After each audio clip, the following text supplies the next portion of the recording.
Hey, what is up guys, MKBHD here. There is all kinds of stuff at CES, gadgets everywhere, tech in every direction to look at and play with, and lots of people. But amongst all the chaos, I can tell you that there is for sure at least a little bit of dope tech. So this is dope tech from CES 2016. First of all, there are not a whole lot of new smartphones at CES anymore. The most noteworthy new stuff I saw actually came from Huawei, who randomly showed up with a gold Nexus 6P, which is such a subtle gold, but I guess totally still gold and looks pretty good. And their new Huawei Mate S, which is a flagship phone with a 6-inch display and a classic Huawei skin on Android, and supposedly a 2-day battery life, but let's be real, I gotta test that before I trust the number in any way.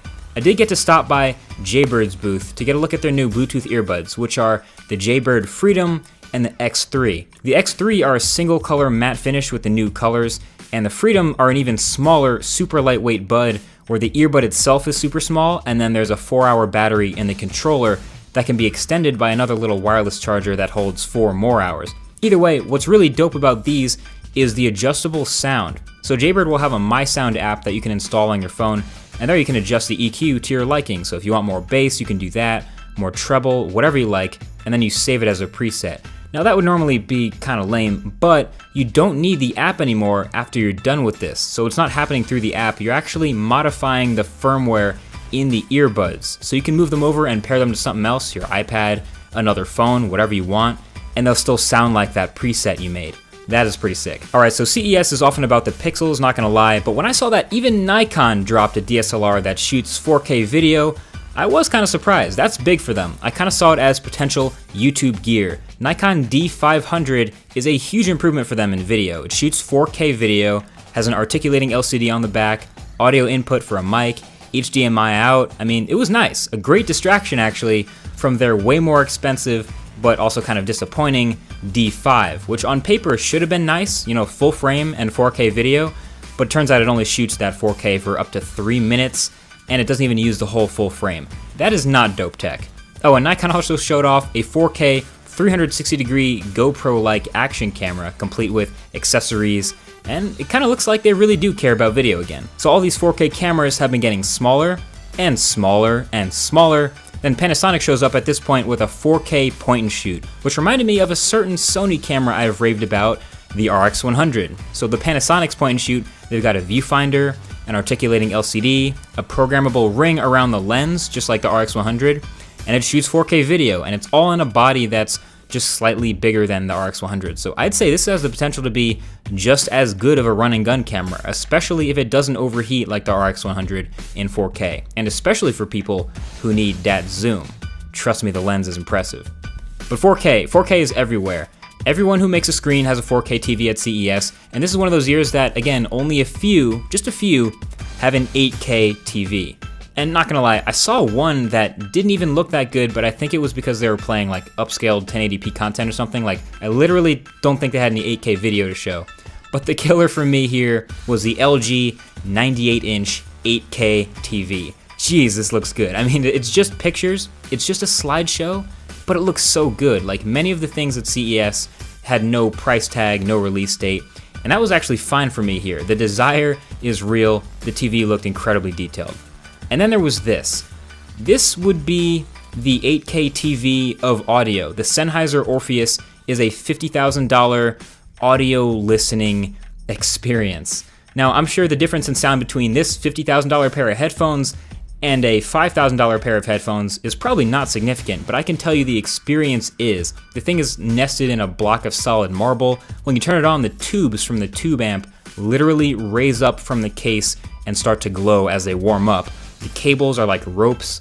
The headphones themselves are pretty huge, but not actually all that heavy. And listening to them, even though I didn't get to pick the songs, was awesome. You can check out the TLD Today channel for an entire video just on trying to listen to these, trying the headphones on, a couple other YouTubers getting a first listen. Bottom line is, it was pretty awesome. My one-word summary of the listening experience, clean, so clean. I call it the 8K TV of audio because, let's be honest, there's gotta be the content to even take advantage of it, and that pretty much doesn't exist yet.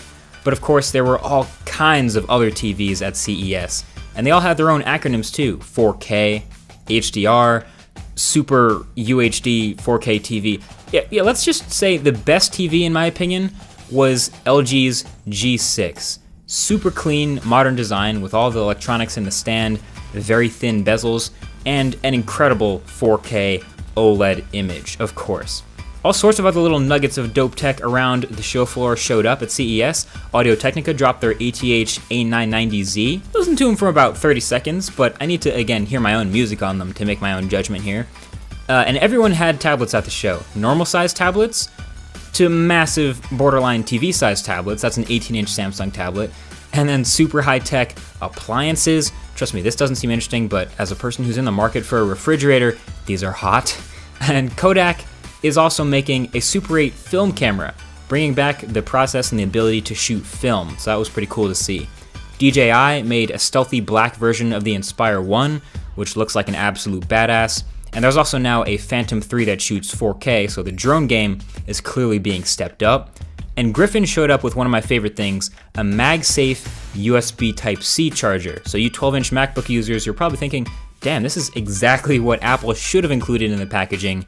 But yeah, Griffin went out and made it, and I couldn't be happier. It works great. Plus, you can add MagSafe to other USB-C devices that didn't even have it in the first place. And then there were the cars. The real ones and the concepts are both there. So the Ford GT, for example, looked awesome, obviously. And there were plenty of other great-looking real cars all over the show floor. Chevy Bolt showed up as, in my opinion, the first actual rival to Tesla. See, we hear that in the headlines all the time, Faraday Future, but this is a real vehicle that's being made, and at under 40,000 bucks, will have a 200-mile electric range, so that's pretty cool. Concept cars I put a little bit less stock in, even if they are dope tech, like the crazy Mercedes concept self-driving car that was there. But the BMW i8 Spider was there, and doorless and all, looked pretty cool. And then there was the Faraday Future car. Yeah, it was there. But you know, there you go. CES is always quite the experience. You don't really go to CES to see the gadget you're gonna buy in the store tomorrow. You go to CES to catch a glimpse of the future, and sometimes you spot some dope tech along the way. Needless to say, I will be back. Thanks for watching. I'll talk to you guys in the next one. Peace.